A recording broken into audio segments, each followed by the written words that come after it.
You think homicide's gonna be any different? Yo, at least you got a bad guy. Yeah, who's that? Part of what I'm trying to do in this story is taking a genre that we know really well and we think we know really well and turn it on its head.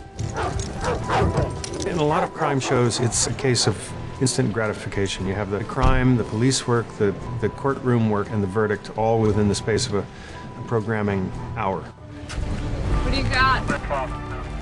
Different than say a procedural, because our crime spans throughout the season. In a normal procedural where the next episode you could kind of start over and wipe clean, in this you cannot.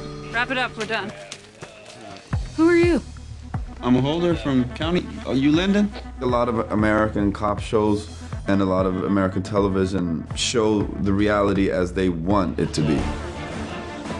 And this show has an ambition to show reality how it is. Where's the body? Still looking. School kids on a field trip this morning found this.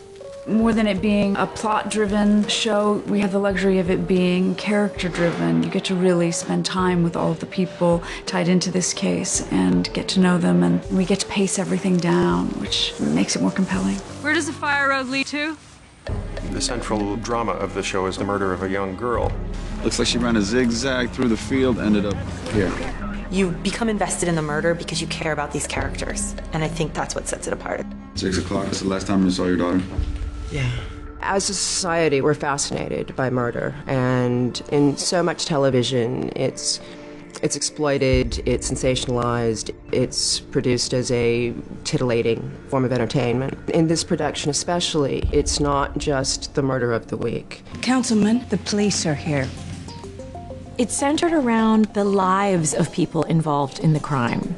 So whether that's trying to solve the crime, mourning the loss, the tragedy of the crime, or in this political genre that my character's involved in, trying to deal with the implications of the crime. Not using a family tragedy for a soundbite. One cause produces an effect. Well, that effect becomes the next cause for the next effect. We're trying to find actors who embody a very different vibe than from what we usually see as a cliche of cops on television. Stan, the cops were asking about birthmarks and scars and jewelry and anything they could identify her with. This show is different from other crime shows because it's simply the depth that we go into the grief of the family. You see it to a certain extent on other shows, but I don't think near as deep as we're going with this.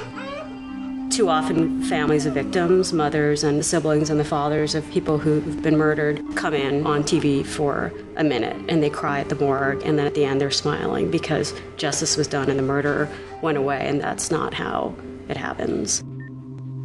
I'm hoping that families who have lost children or anyone to brutal random murders, that we can do that justice. That's extraordinarily important to me to get it right. Mrs. Larson, do you have a daughter? Every crime has an amazing ripple effect on many people, and we don't get that in normal crime drama. In this you do. You see the ripples, the waves of this event. We'll have to cancel. Missing child takes precedence. And it's a really beautiful and also a hard thing to watch. The Larson girl ran in the opposite direction. So where are they going with fishing poles? How about telling me the truth? Stan, you need to get home right now. I'm looking for Rosie Larson. Each episode ends with a cliffhanger that will lead into the next episode. So there is the suspense element. The cops are looking for her. She'll be in serious trouble, I mean it. There's always questions. There's always searching for answers. I don't know, maybe she's not here.